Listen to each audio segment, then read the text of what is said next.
Didik TV KPM. Ya, selamat sejahtera semua. Anda sedang menonton Didik TV KPM dan inilah rancangan yang begitu sesuai kepada mereka yang akan menduduki SPM tahun ini kerana anda sedang dalam slot sukses SPM 2022 ya, dan kita sedang belajar mata pelajaran sains sukan. Topiknya begitu menarik iaitu keperluan dan sumber tenaga dalam pemakanan sukan. Bersama saya ialah Cikgu Alex dan Cikgu Alex. Dalam segmen ini, cikgu akan berkongsi dengan lebih lanjut mengenai tenaga exogenous dan tenaga endogenous ya. Yes. Menarik, apa benda tu semua cikgu? Okey, so dalam slide ini saya akan ceritakan apakah perbezaan antara exogenous dan endogenous ni. Okey, untuk sumber tenaga exogenous ni dia bermaksud tenaga daripada pengambilan makanan dan minuman. Okey, manakala untuk sumber tenaga endogenous dia bermaksud simpanan tenaga yang terhasil secara semula jadi di dalam tubuh manusia. Okey, so kalau kita tengok dari segi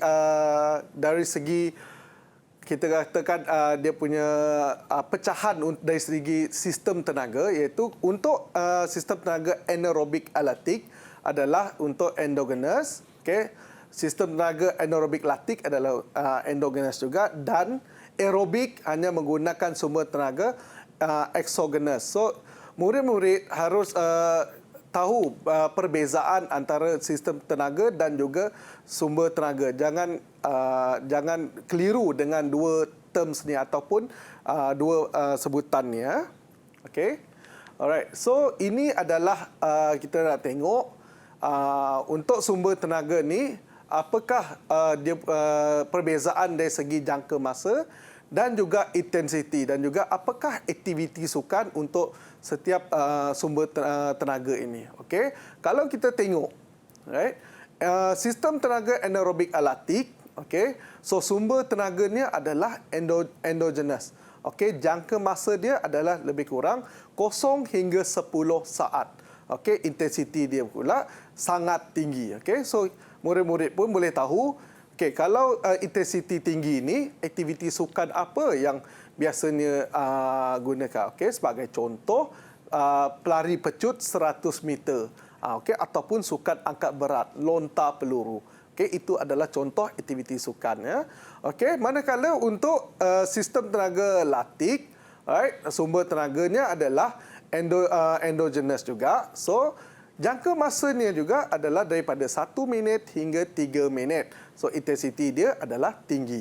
Right? So biasanya pelari pecut lah yang akan menggunakan sumber tenaga ini. Okey, dan sistem tenaga yang terakhir adalah aerobik. Okey, aerobik dan sumber tenaganya hanyalah exogenous. Okey. So jangka masa dia 3 minit ke atas, intensiti pula rendah. Okey, so kalau intensiti rendah, murid-murid pun boleh tahu apakah aktiviti sukannya, iaitu maraton dan bola sepak. Okey.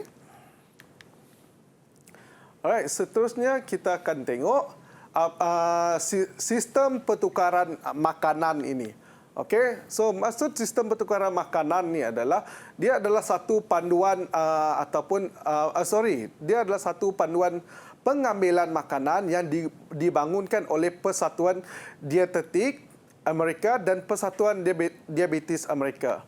Okey, so ia bertujuan memilih jenis makanan secara lebih fleksibel berdasarkan keperluan kalori dan juga makanan seimbang. Okey. Alright, so sistem ini mengandungi senarai bagi 6 kumpulan makanan. Okey, mengandungi sejumlah kalori, karbohidrat, lemak, protein yang hampir sama. Okey, so bagi contoh sistem pertukaran makanan ini, okey, seorang atlet lari pecut berhasrat untuk mengekalkan berat badan yang ideal, perlu memilih susu krim berbanding susu penuh krim. Okey, kerana kedua-duanya jenis susu ini menyediakan nilai protein yang sama.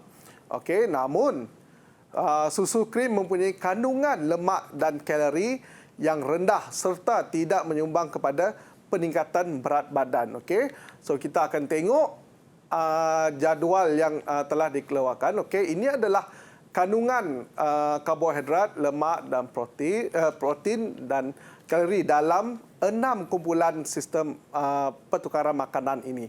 Okey, so kalau kita tengok yang ke-6 dia ada 6 kumpulan, iaitu kumpulan 1, 2, 3, 4, 5 dan 6. Okey. So dekat situ kalau kita tengok contoh yang diberi tadi, okey. So seorang atlet dari pecu berhasrat untuk mengekalkan berat badan. So pemilihan susu krim berbanding susu penuh krim. Okey, kalau kita tengok susu krim hanyalah dia sama karbohidrat 12 dan susu krim penuh pun 12. Tapi yang berbezanya adalah dari segi lemaknya dan juga kalori pun berbeza. Okey, so dekat macam itu kita dapat tahu okey manakala bagi kumpulan daging pula macam mana kita nak memilihnya. Right? Baik, cikgu, saya rasa sangat menarik jadual itu, cikgu. Cikgu, jika kita boleh kembali kepada jadual tersebut, cikgu mengatakan seperti seorang pembina badan yang ingin membina otot tetapi tidak ingin menambah lemak dalam badan, maka agak lean lah seperti yang kita cakap. Betul. Kan badannya, maka pemakanan yang mereka harus pilih adalah mungkin protein yang lebih tinggi, tetapi karbohidrat yang rendah. Kalau boleh rendah sedikit, dan lemak yang lebih rendah. Rendah, betul. Ya? Kalori juga memainkan peranan penting. Kalori pun memainkan peranan yang penting. Okey, kalau kita boleh, kalau seorang atlet dia boleh kekalkan kandungan kalorinya. Alright. So kita akan menggunakan bacaan di sinilah berapa yang perlu diperlukan oleh seorang atlet.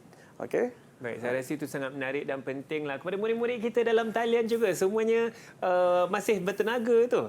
Di mana anda berada? Saya suka tu. Kita tanya terus tergelak masing-masing. Baiklah, saya pasti anda semua masih bertenaga. Tenaga ni sebab saya rasa pemilihan makanan yang baik, cikgu. Betul.